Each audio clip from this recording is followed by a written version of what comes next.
नमस्कार दोस्तों, कैसे हैं आप सभी लोग। आप लोग के लिए मैं लेकर आ चुका हूं मध्य प्रदेश लाइन परिचालक का 23 जुलाई 2018 का प्रीवियस ईयर क्वेश्चन पेपर, जिसको हम लगातार सॉल्व कर रहे हैं और ये हमारी तीसरी क्लास है ना। यहाँ पर थोड़ा सा थंबनेल चेंज करना भूल गया मैं, ये दूसरी क्लास का ही थंबनेल लगा हुआ है। तो आज का जो सेशन होने जा रहा है ये तीसरा क्लास है और आज हम पेपर में जो 75 क्वेश्चन आए हुए थे उन क्वेश्चनों को आज हम निपटाने वाले हैं। और जो भी क्लास चल रही है इनका पीडीएफ भी आपको देते जा रहे हैं साथ ही साथ। तो पीडीएफ के लिए आपको टेलीग्राम को ज्वाइन कर लेना है ना। ये हमारा ऑफिशियल टेलीग्राम है, लिंक आपको डिस्क्रिप्शन बॉक्स में मिल जाएगा। व्हाट्सएप ग्रुप में भी ज्वाइन हो जाइए, लिंक वहां पर दिया हुआ है, दोनों का साथ में ही डिस्क्रिप्शन में लगा हुआ है लिंक। और हमारा नंबर भी वहीं पर है, अगर आप चाहें तो किसी भी प्रकार का क्वेरीज के साथ आप हमारे साथ संपर्क बना सकते हैं। ठीक है, देखिए जो सवाल है ये सवाल कुल मिला करके हमने और कंप्लीट कर लिया है।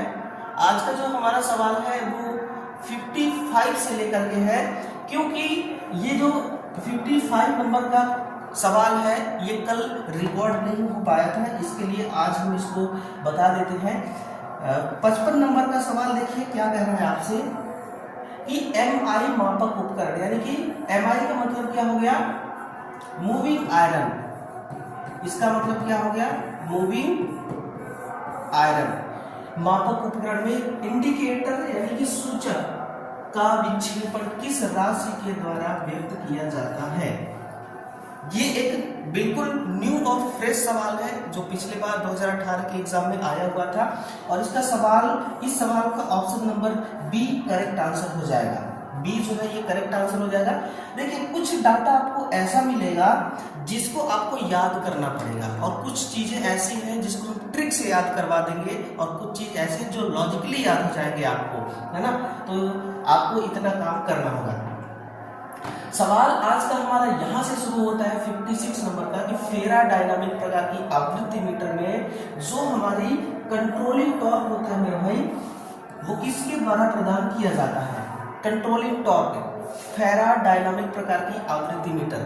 आपको एक ही कॉन्सेप्ट याद रखना है कि किसी भी प्रकार का अगर फ्रीक्वेंसी मीटर है तो उसमें उसके कंट्रोलिंग टॉर्क को, उसके नियंत्रण घुमाव बल उसमें नहीं होता है ना।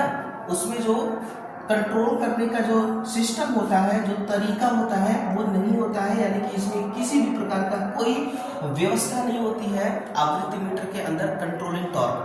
कंट्रोलिंग टॉर्क बेसिकली क्या करता है कि अगर आपका एनालॉग प्रकार का मीटर है ना, फ्रीक्वेंसी मीटर, तो उसमें इस प्रकार से स्केल होगा, इस प्रकार से उसमें स्केल होगा और यहाँ पर आपका एक पॉइंटर होगी, ये यहाँ पर एक पॉइंटर होगी। यूं समझिए कि ये पॉइंटर यहाँ पर 0 लिखी है, यहाँ पर अनंत है, तो पॉइंटर स्टार्ट पे कहाँ पर रहेगी, 0 पर। यानी कि जहां पर भी पॉइंटर रहेगी तो उसको एक स्थान से दूसरे स्थान तक जाने के लिए उसको एक बल की जरूरत पड़ेगी। किसकी, एक बल की जरूरत पड़ेगी, है ना। और वापस आने के लिए भी उसको एक बल की जरूरत पड़ेगी।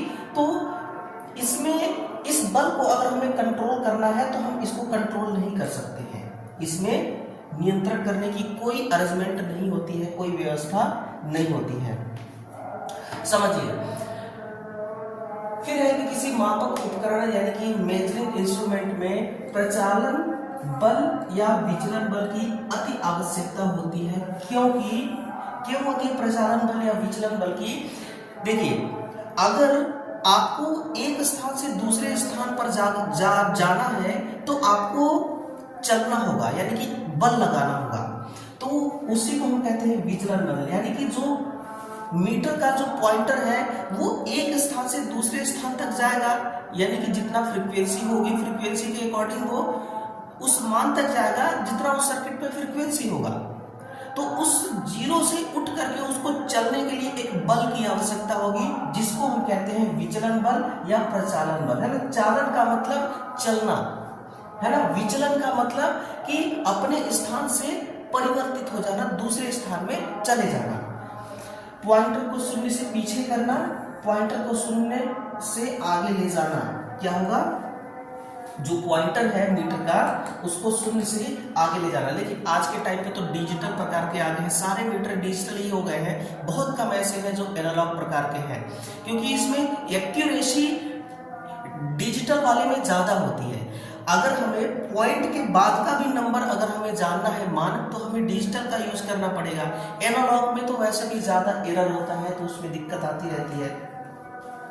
ठीक है, सवाल 58 कह रहा है कि सिंक्रोनस मोटर का जो शक्ति गुणांक होता है ना, शक्ति गुणांक सुधारक, वो मतलब कि किस पर प्रचालित होती है, किस शक्ति गुणांक, किस लोड पर काम करती है, किस एक्साइटेशन पर काम करती है। मेरी एक बात को हमेशा याद रखिएगा कि जब भी सिंक्रोनस मोटर पावर फैक्टर सुधार रही होती है ना, तो उसको हम ZPFC एक होता है, जीरो पावर फैक्टर कैरेक्टरिस्टिक, है ना।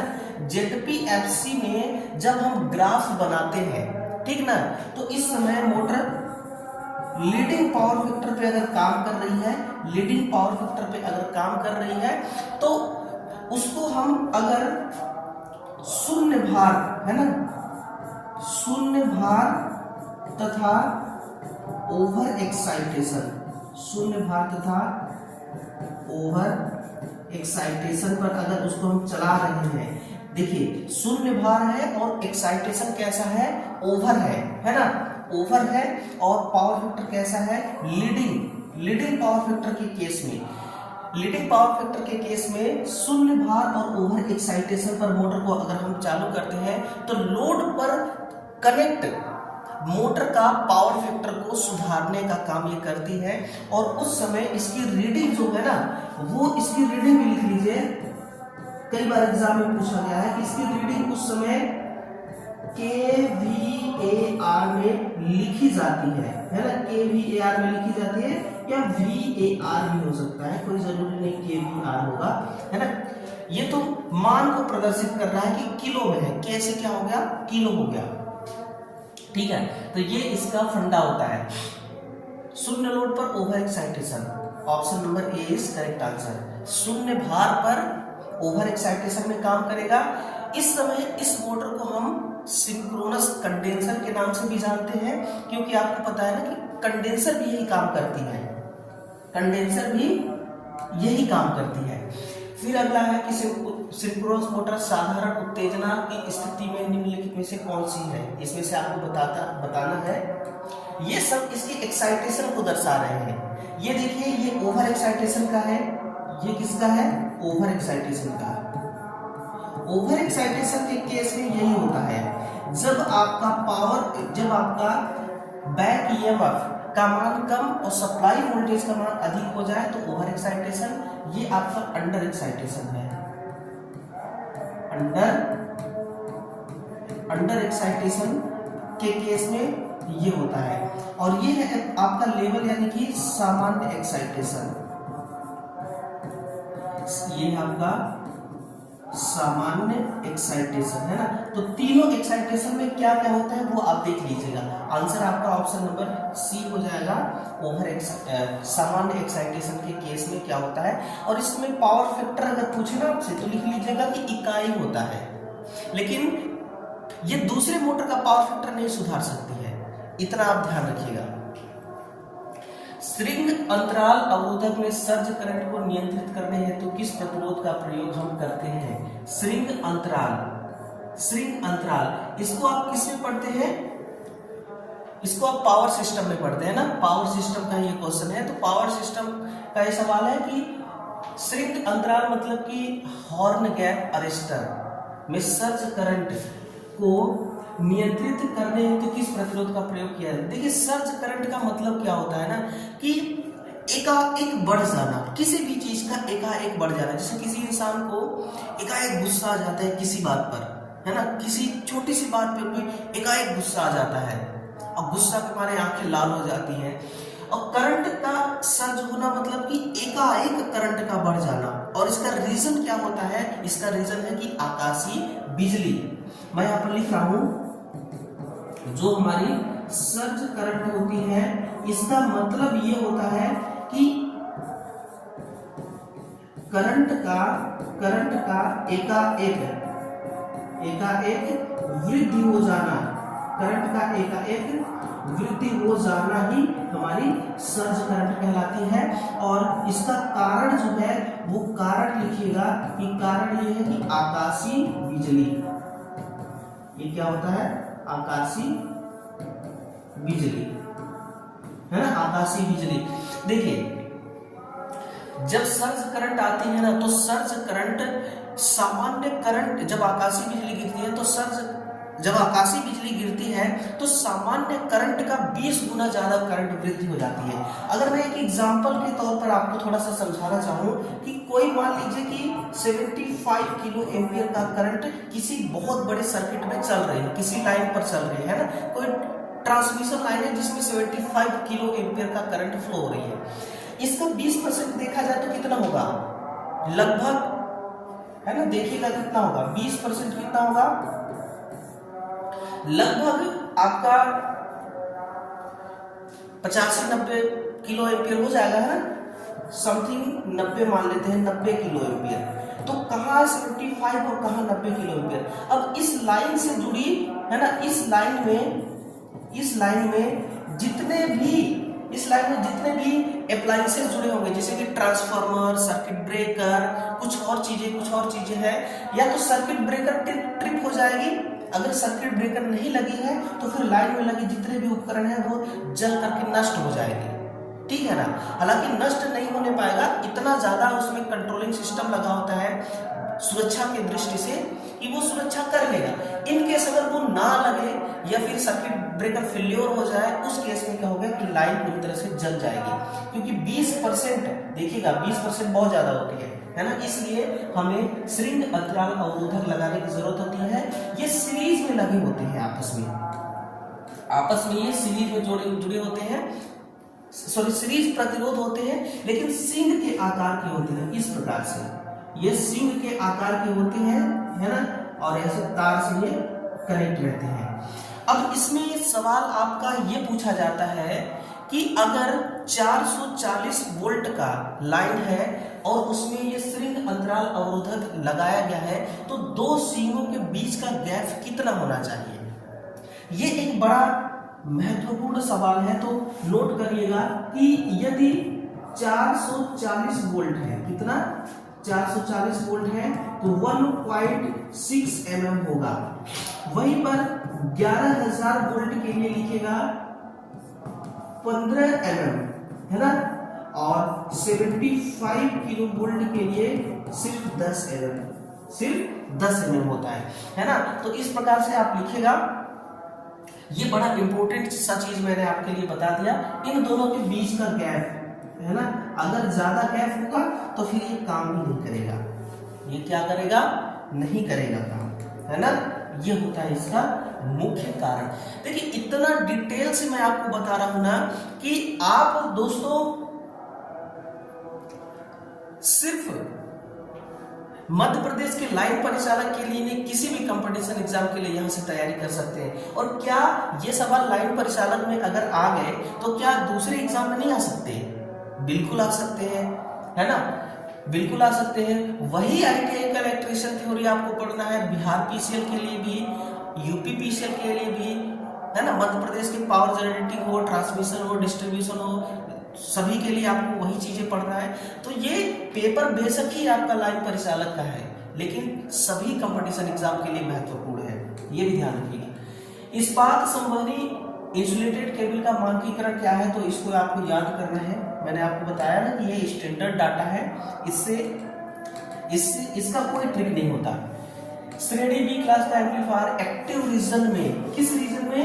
एक्टिव रीजन में एम्पलीफायर ट्रांजिस्टर में प्रवाहित धारा के किस चक्र में काम आता है? सबसे पहले आप समझ लेना मेरे भाई कि जब आपका एक एम्पलीफायर है, क्या है, एक आपके पास एम्पलीफायर है, जब इस एम्पलीफायर को आप किस रीजन में करेंगे?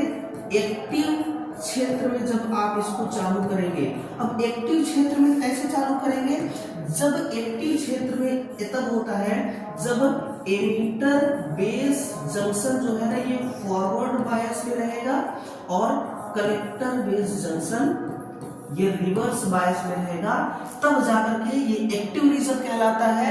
उस केस में ये एम्पलीफायर से एक क्या बन जाएगा, ट्रांजिस्टर। ये क्या बन जाएगी, ट्रांजिस्टर बन जाएगी। अब सुनिए, ट्रांजिस्टर में प्रवाहित धारा के किस चक्र में काम आता है, श्रेणी बी प्रकार का, है ना। इतना डिटेल से बताऊंगा दोस्तों कि कोई आपको इतना बताएगा नहीं, समझिए। ये क्या है कि हाफ चक्र से थोड़ा अधिक पर। कैसे हाफ चक्र से थोड़ा अधिक होता है कि देखिए ट्रांजिस्टर में क्या होता है, ट्रांजिस्टर में होता है आपका एमिटर बेस और कलेक्टर, है ना, एमिटर बेस कलेक्टर ईबीसी। तो इसमें जब कलेक्टर में संग्राहक धारा, कौन सी धारा, कलेक्टर में संग्राहक धारा, कलेक्टर करंट जब इसमें प्रवाहित कराते हैं, जब इसमें प्रवाहित कराया जाता है, यानी कि इनपुट सिग्नल, कौन सी सिग्नल दी जाती है, कलेक्टर करंट। इसमें इनपुट सिग्नल जब ट्रांजिस्टर में दी जाती है तो कलेक्टर करंट का प्रवाह होना स्टार्ट हो जाता है। हमारा एक ही टारगेट रहता है कि पावर लॉस कम से कम कराना, ताकि इसकी एफिशिएंसी को हम बढ़ा सके। उसके लिए क्या हमें करना होता है कि जब एसी हम सप्लाई देते हैं इस ट्रांजिस्टर में, तो एसी सप्लाई में देखिए क्या होता है कि एक पॉजिटिव होता है और एक निगेटिव सिग्नल होते हैं, पल्स होते हैं, है ना। जब करंट इस ट्रांजिस्टर में प्रवाहित होता है कलेक्टर करंट के रूप में, और जब ये पॉजिटिव सिग्नल में होती है ना, उस समय ये क्या करती है, पावर का लॉस कराती है, क्योंकि करंट फ्लो होता है, फॉरवर्ड बायस में होती है उस केस में। और जैसे ही ये निगेटिव क्षेत्र में आती है, क्योंकि करंट पॉजिटिव में चलेगी नहीं, निगेटिव में भी आएगी, निगेटिव रीजन में ये क्या करती है, रिवर्स बायस में आ जाती है ना, रिवर्स बायस में रहती है। इसलिए इसमें करंट का प्रवाह नहीं होता है, कलेक्टर करंट प्रवाह नहीं करता, और कलेक्टर करंट प्रवाह नहीं करता तो पावर लॉस भी नहीं होती, है ना। इसमें क्या होती है, शक्ति हानि शून्य रहती है, और शक्ति हानि शून्य मतलब पावर लॉस होगा ही नहीं, और पावर लॉस निगेटिव में नहीं होता है। इसीलिए इसकी जो दक्षता है, इसीलिए इसकी जो दक्षता है वो 78.5% होती है। इसीलिए इसकी दक्षता 78.5% होती है। हो सकता है मैं डायरेक्ट अगर आपको बता देता तो आपको पता है 78.5% होता है, लेकिन कैसे होता है ये नहीं पता है ना। लेकिन एक इसमें दिक्कत भी होता है कि इसमें हार्मोनिक्स, है ना, समझिएगा, इसमें हार्मोनिक्स विरूपण अधिक होती है, हार्मोनिक डिस्टॉर्शन इसमें अधिक होती है, हार्मोनिक डिस्टॉर्शन अधिक होती है, दक्षता अधिक होती है, और फिर आधे मतलब कि आधे चक्र से थोड़ा अधिक पर, कितना, 0 से 180 अंश या 200 अंश, 200 डिग्री करिए है ना, 0 से 180 अंश, है ना, आधे चक्र से थोड़ा ज्यादा या 200 तक, इतना पर ये काम करता है। परम शून्य तापमान में अर्धचालक पदार्थ किस रूप में काम करता है, बताइएगा, है ना। 0 डिग्री टेम्परेचर पर एक सेमीकंडक्टर कैसे काम करेगा, आपको याद आ रहा होगा, आपको अगर याद आ रहा होगा तो आपने देखा होगा सेमीकंडक्टर में कंडक्शन बैंड होता है, फॉरबिडेन बैंड होता है ना, बैलेंसिंग बैंड होता है, और फिर हम इसमें टेम्परेचर दे करके जो फॉरबिडेन बैंड होता है वहां से जंप कराते हैं इलेक्ट्रॉन को कंडक्शन बैंड में, फिर धारा का प्रवाह होता है। ये अपना एक अलग थ्योरी है, अलग मैटर है, ऑफलाइन में इसको हम डिटेल से पढ़ाते हैं। फिर भी यहाँ पर थोड़ा सा मैं आपको बताना चाहूंगा कि समझिएगा ये एक इंसुलेटर की तरह काम करता है। कैसे काम करता है इंसुलेटर की तरह, वो समझना आपके लिए बेहद ही जरूरी है। देखिए, अगर सेमीकंडक्टर की बात करूं कि शुद्ध अर्धचालक कौन है आपका, शुद्ध अर्धचालक तो मेरे नजर में 2 ही पदार्थ हैं, है ना, और भी होंगे लेकिन हम ज्यादातर 2 को ही जानते हैं। एक है सिलिकॉन, एक क्या है, सिलिकॉन, और दूसरा जर्मेनियम। यही से सवाल आपके आते हैं। इसमें क्या है कि 0 डिग्री केल्विन तापमान पर सिलिकॉन का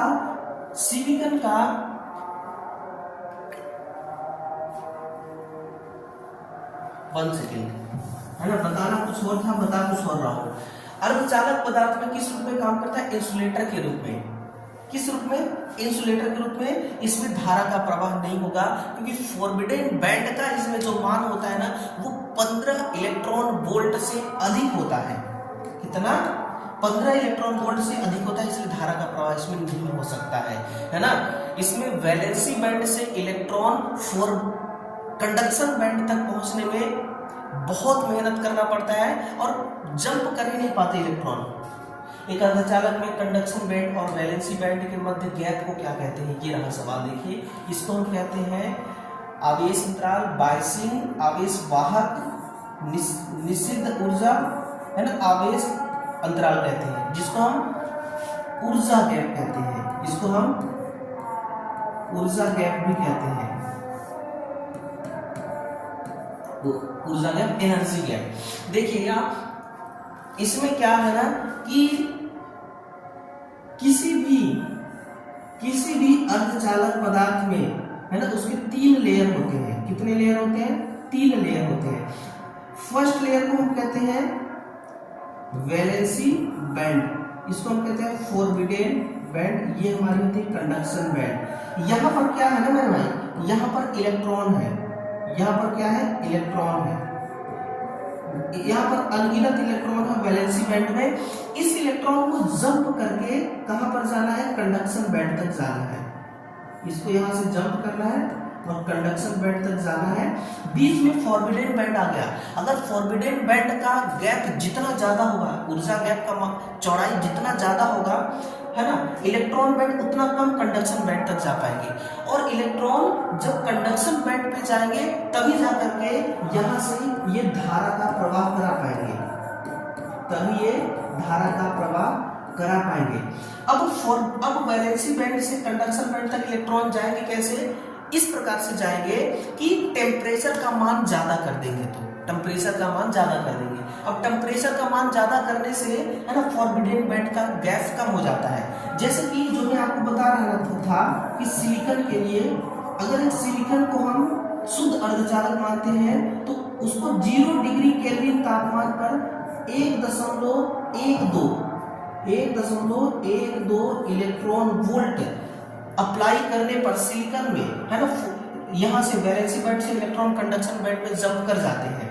वहीं पर अगर टेम्परेचर को हम बढ़ा करके 300 डिग्री केल्विन कर दें तो 1.1 इलेक्ट्रॉन वोल्ट इसका मान होता है।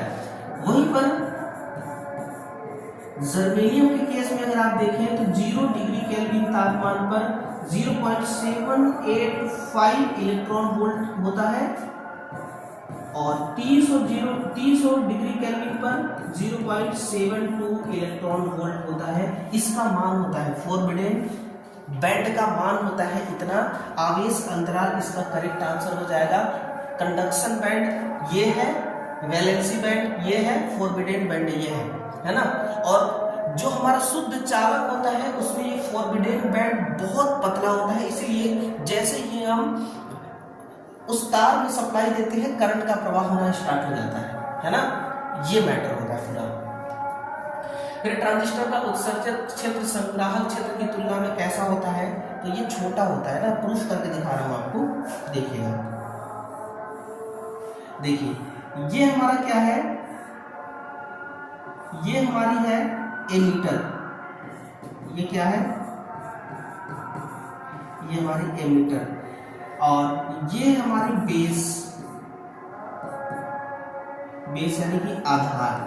ये हमारी आधार है और ये है कलेक्टर जिसको हम संग्राहक कहते हैं। देखिए संग्राहक का जो साइज होता है ना, पूरे ट्रांजिस्टर का 70 यानी तीनों टर्मिनल के तुलना में 70% आकार इसका होता है और इसका होता है 25% और इसका 5%, है ना, मिलाकर 100% हो गया।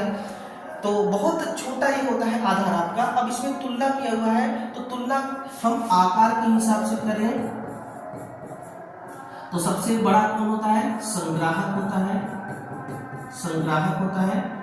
उसके बाद आपका एमीटर हो जाएगा और एमीटर के बाद आधार, है ना। लेकिन बात यहीं तक नहीं खत्म हुई अभी। अब आपको यहाँ पर डोपिंग के बारे में भी सुनना होगा कि अशुद्धि सबसे ज्यादा किस टर्मिनल में होती है ना, क्योंकि जिसमें ज्यादा अशुद्धि होगी करंट का प्रवाह उसी में ज्यादा होती है। तो हम मानते हैं कि एमीटर में धारा का प्रवाह सबसे ज्यादा होता है, तो एमीटर में अशुद्धि सबसे अधिक होती है, एमीटर में अशुद्धि सबसे अधिक होती है। फिर आपका संग्राहक में होती है, उसके बाद आपका होगा आधार में, बेस में, है ना, उसके बाद आपका आधार में होता है। ठीक है, तो ये आकार के मामले में हो गया, ये आकार के मामले में हो गया, और ये अशुद्धि के मामले में हो गया। ये साइज के मामले में मैंने बता दिया 3 टर्मिनल होते हैं, और इसमें देखिएगा 2 जंक्शन होंगे, एक होगा एमिटर बेस जंक्शन, दूसरा कलेक्टर बेस जंक्शन, और लेयर कितने होंगे, 3 लेयर होंगे, 3 टर्मिनल 2 लेयर, 3 टर्मिनल 2 लेयर। तो क्या होगा आंसर, ऑप्शन नंबर ए छोटा, ऑप्शन ए क्या हो जाएगा, सही हो जाएगा। सब स्टेशन में प्रयुक्त वायु झोंका परिपथ वियोजक में आर्क शमन हेतु क्या व्यवस्था होती है, आर्क शमन के लिए क्या व्यवस्था होती है, यानी कि जो उसमें चिंगारी पैदा होती है उसको हमें क्या करना है, बुझाना है। तो उसके लिए हम high pressure air blast use करते हैं। और नोट करिएगा 11 केवी से 1100 केवी तक इसका इस्तेमाल किया जाता है, 11 केवी से 1100 केवी तक लाइन में इसका यूज कर लेते हैं। और इसमें सबसे बड़ी फायदा ये होती है कि इसमें तेल नहीं होता, तो जलने का खतरा नहीं होता है, तेल नहीं होता है ना, मैं यहाँ पर नोट कर रहा हूँ। तो इसमें ऑयल नहीं होती है, इसमें ऑयल नहीं होती है, जिससे जलने का खतरा नहीं होता है ना, जिससे जलने का खतरा नहीं होता है। और एक इसका नुकसान भी है, नुकसान ये है कि इसमें करंट चोपिंग होती है ना, नुकसान लिखिएगा कि इसमें धारा चोपिंग होती है। धारा चोपिंग क्या है, तो धारा चोपिंग का मतलब होता है कि धारा का एकाएक वृद्धि होना, एकाएक वृद्धि, ये होती है करंट चोकिंग, है ना। आपने सुना होगा करंट चोकिंग क्या है, तो करंट का एकाएक बढ़ जाना, यानी कि ये सर्किट ब्रेकर काम करती रहती है, और जब सर्किट को ब्रेक करना होता है, जब क्विंचिंग के टाइम पे, है ना, ये एकाएक धारा के मान को ये बढ़ा देता है, ये इसमें एक दिक्कत है। आईजीबीटी का पूर्ण रूप क्या है, कुचालक द्वार ट्रांसफार्मर आ गया, ये तो नहीं होगा, है ना। कुचालक द्वार द्विध्रुवी ट्रांजिस्टर, कुचालक द्वार द्विदिशी नहीं, कुचालक द्वार एकल ध्रुव, ये भी नहीं, ये हो गया आईजीबीटी, है ना। इंसुलेटेड गेट बाइपोलर ट्रांजिस्टर आप पढ़ते हो ना, तो वहीं से लीजिए। निम्नलिखित में से आपातकालीन परिस्थिति में किस युक्ति का उपयोग सर्वाधिक किया जाता है, यूपीएस का, आईजीबीटी का यूज आप वहां करते हैं ना, यूपीएस में ही किया जाता है आईजीबीटी का यूज, है ना, यूपीएस के अंदर की जाती है। लेकिन यूपीएस का एक पार्ट है, ये यूपीएस का एक पार्ट है, ठीक है ना, इसको इसमें असेंबल किया जाता है, और मोटर ड्राइव में भी शायद तक यूज किया जाता है, ठीक है। तो ये होगा आपका यूपीएस, अनस्ट्रक्टेबल पावर सप्लाई। विद्युत नियम के अनुसार उच्च वोल्टता पारेषण लाइनों में ग्राउंड क्लियरेंस कितना होता है। ग्राउंड क्लियरेंस क्या है, ग्राउंड क्लियरेंस का मतलब ये होता है कि जैसे देखिए ये एक टावर लाइन है ना, ये क्या है, एक टावर लाइन, ये देखिए इस प्रकार से ये एक टावर है ना, ये एक टावर है, और ये एक टावर है ना। इस टावर में यहाँ पर मान लीजिए कि इस प्रकार से इंसुलेटर लटका हुआ है, है ना, यहाँ पर इस प्रकार से इंसुलेटर लटके हुए होते हैं, और यहाँ पर ये वायर गई हुई है, ये क्या है, ये वायर निकली हुई है, ठीक है ना। तो और ये जमीन है, तो सबसे निचले वाली वायर का ये वाली जो गैप है, इसको हम कहते हैं ग्राउंड क्लियरेंस,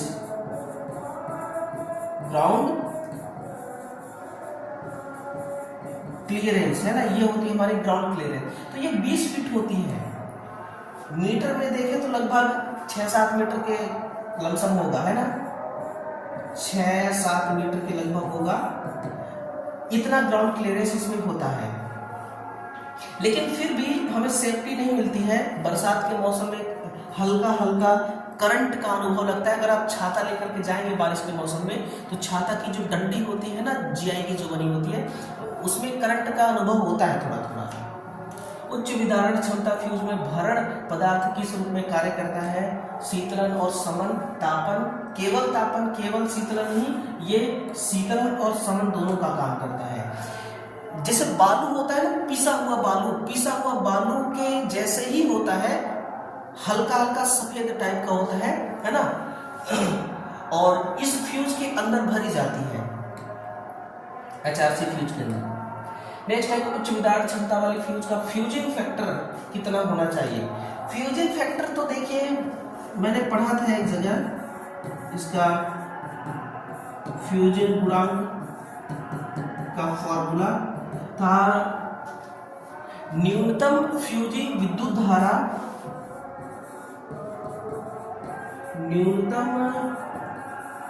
न्यूनतम फ्यूजिंग करंट लिखिए आप, न्यूनतम फ्यूजिंग करंट बटा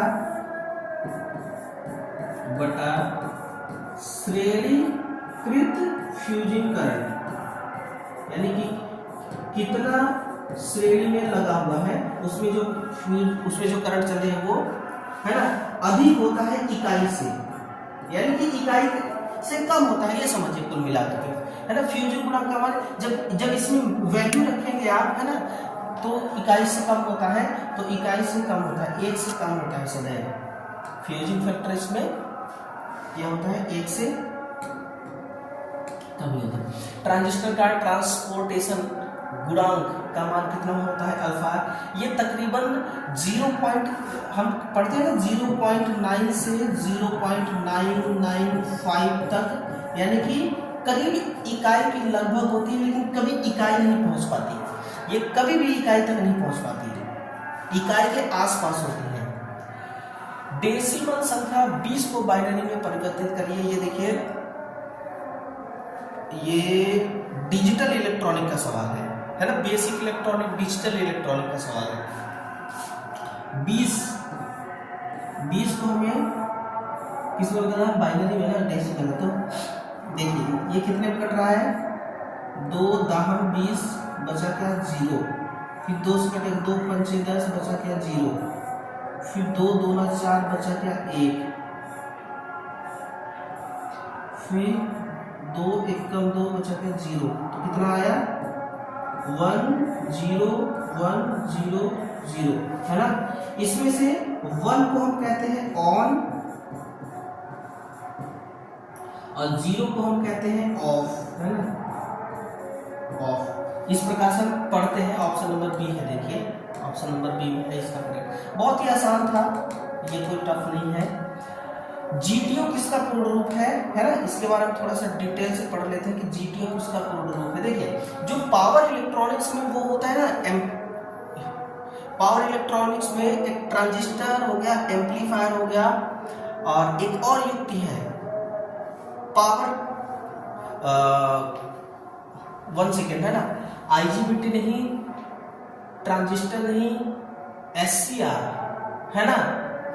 तो उसमें दिक्कत ये होता है कि उसको हम ऑन ऑफ तो कर लेते हैं, है ना। ट्रांजिस्टर, ये शायद ट्रांजिस्टर नहीं कुछ और है, ट्रांजिस्टर, एम्पलीफायर, ऑसिलेटर, एम्पलीफायर, है ना। तो एम्पलीफायर जो है हमारा, देखिए जो हमारी एम्पलीफायर है वो एम्पलीफायर में एक ऐसा मतलब कि कमी है, उस कमी को बाईपास करने के लिए हमने इसका यूज किया, हाँ, एससीआर का, थायरिस्टर का। थायरिस्टर में को हम ऑन और ऑफ आसानी से कर सकते हैं, लेकिन ऑन आसानी से कर सकते हैं, लेकिन जब ऑफ करना होता है तो एक दिक्कत आती है। जब निगेटिव पल्स देते हैं हम थायरिस्टर को ऑफ करने के लिए गेट टर्मिनल के द्वारा, है ना, तो उसमें दिक्कत ये होता है कि ऑफ करने के लिए हमें एक दिक् परिवर्तक यानी कि कम्यूटेटर का इस्तेमाल करना पड़ता है। और वो जो कम्यूटेटर है, वो कम्यूटेटर अगर सर्किट में लग जाए तो एक तो सर्किट महंगा हो जाता है और सर्किट का साइज भी बड़ी हो जाती है। उसको हमने बाईपास कर दिया है किससे? जीटीओ से। जीटीओ का मतलब होता है गेट टर्न ऑफ, यानी कि इसका काम सिर्फ होता है कि गेट टर्मिनल के द्वारा सर्किट को ऑफ करना। और ऑफ कैसे करेंगे? निगेटिव सिग्नल दे करके, है ना? कैसे? निगेटिव पल्स दे करके, निगेटिव पल्स दे करके आप इसको ऑफ कर सकते हैं, बड़े आराम से ऑफ हो जाता है। तो कुल मिलाकर के कंक्लूजन क्या निकला कि इसमें यूज इसका कहां पर किया जाता है? सर्किट को ट्रिगरिंग करने के लिए, ठीक है? सर्किट को क्या करने के लिए? ट्रिगरिंग हेतु, सर्किट के ट्रिगरिंग हेतु यूज किया जाता है। ट्रिगरिंग का मतलब ट्रिगर करना, बंद करना, चालू करना, उसके लिए यूज किया जाता है। और इसमें टर्मिनल अगर पूछे आपसे, अगर आपसे पूछ रहा है टर्मिनल कितने होते हैं, तो 3। पहला होता है आपका एनोड, कैथोड और गेट। एनोड, कैथोड और गेट, ठीक है ना? एनोड होता है हमारा पॉजिटिव, कैथोड होती है हमारी निगेटिव, और गेट को भी हम निगेटिव सिग्नल ही देते हैं, तभी जाकर के सर्किट को ये क्या करती है? बंद कर पाती है। तो 75 सवाल का आंसर ये हो गया। लीनियर गति को वैद्युतिक संकेत में बदलने वाली युक्ति कौन सी कहलाती है? बड़ा ही क्लियरली आंसर है इसका, लीनियर वेरिएबल डिफरेंशियल ट्रांसफार्मर। हम एलवीडीटी इसी को कहते हैं, एलवीडीटी हम इसी को कहते हैं, ठीक है?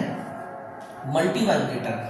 मल्टी का मतलब होता है अनेक, एक से अधिक, अनेक, है ना? अनेक सिग्नल, अनेक सिग्नल हम इसको इनपुट के रूप में देते हैं। मान लीजिए कि ये क्या है? मल्टी वाइब्रेटर है, तो इसको हम अनेक सिग्नल दे दिए इनपुट के रूप में, ठीक है? बहुत सारे सिग्नल हम इसको दे दिए अगर इनपुट के रूप में, तो ये हमें आउटपुट ना एक ही सिग्नल देगा, एक सिग्नल देगा। तो इसका काम क्या हो गया कि डाटा सिलेक्टर के रूप में काम करता है। किसके रूप में काम करेगा?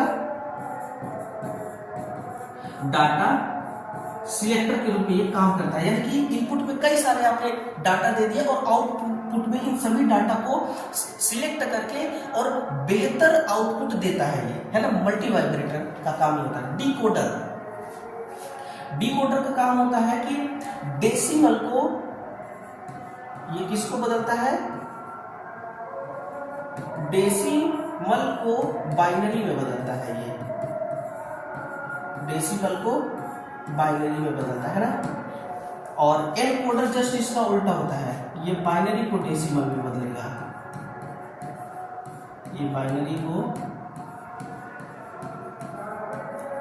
डेसिमल में बदलता है, ये होता है हमारा एनकोडर। आंसर आपका ऑप्शन नंबर सी हो गया 75 का। चलिए, टोटल सवाल कंप्लीट हो चुके हैं दोस्तों, है ना? अब इसका आपको टेलीग्राम पर ये पीडीएफ मिल जाएगा, तो पीडीएफ को शानदार तरीके से डाउनलोड कर लीजिएगा।